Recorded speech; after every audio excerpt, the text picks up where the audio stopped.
Welcome friends, প্রত্যেকের স্বাগত আমাদের ইউটিউব চ্যানেলে। যে সমস্ত ভিউয়ার্সরা প্রথমবার চ্যানেলটি দেখছেন তারা অবশ্যই চ্যানেলটিকে সাবস্ক্রাইব করে নেবেন এবং চ্যানেলের পাশে থাকা বেল আইকনটি প্রেস করবেন, যাতে এই ধরনের খবরাখবর সবচেয়ে আগে সবচেয়ে দ্রুত আপনাদের কাছে পৌঁছে যায়।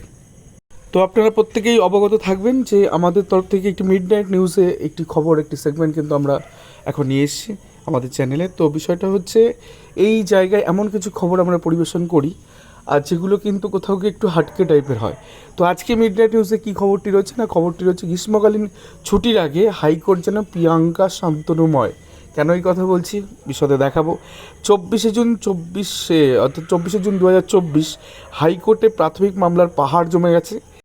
আর অন্যদিকে সেই সাথে সাথে কিন্তু বিচারপতি স্বয়ংই একটা বিস্ফোরণের আশঙ্কা করছেন, অর্থাৎ তিনি কোথাও গিয়ে এতগুলো মামলা কী করে সামলাবেন, তো সেটা নিয়ে একটা বিস্ফোরণের মতো ব্যাপার হবে বলে তিনি মনে করছেন। তো একাধিক মন্তব্য করেছেন, যে আমরা গোটা বিষয়টাই আমরা আসবো। তো হাইকোর্টে এই মুহূর্তে যে সমস্ত মামলাগুলি চলছে তার ম্যাক্সিমাম মামলাগুলোই কোথাও গিয়ে শান্তনু সিটের সাথে ওই দিনেই মামলা শোনার জন্য রেখে দিচ্ছেন জাস্টিস রাশেকামান্তা স্যার।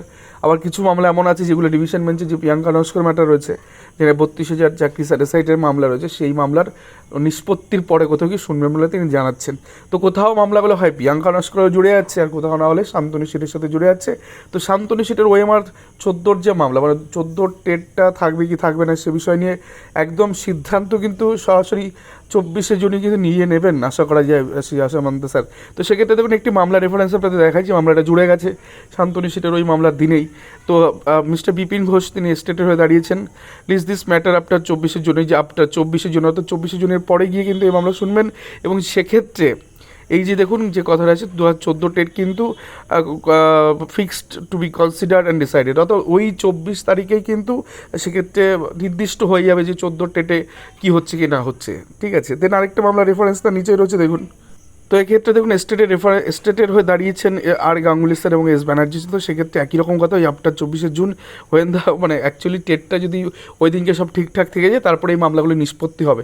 তো এরকম কিছু মামলা আছে আফটার বিফোর কিছু নেই, হয় ওই দিনই ফিক্সড করা হয়েছে, না হলে তার পরের দিন ফিক্স করা হয়েছে বা তার পরবর্তীতে শোনা হবে।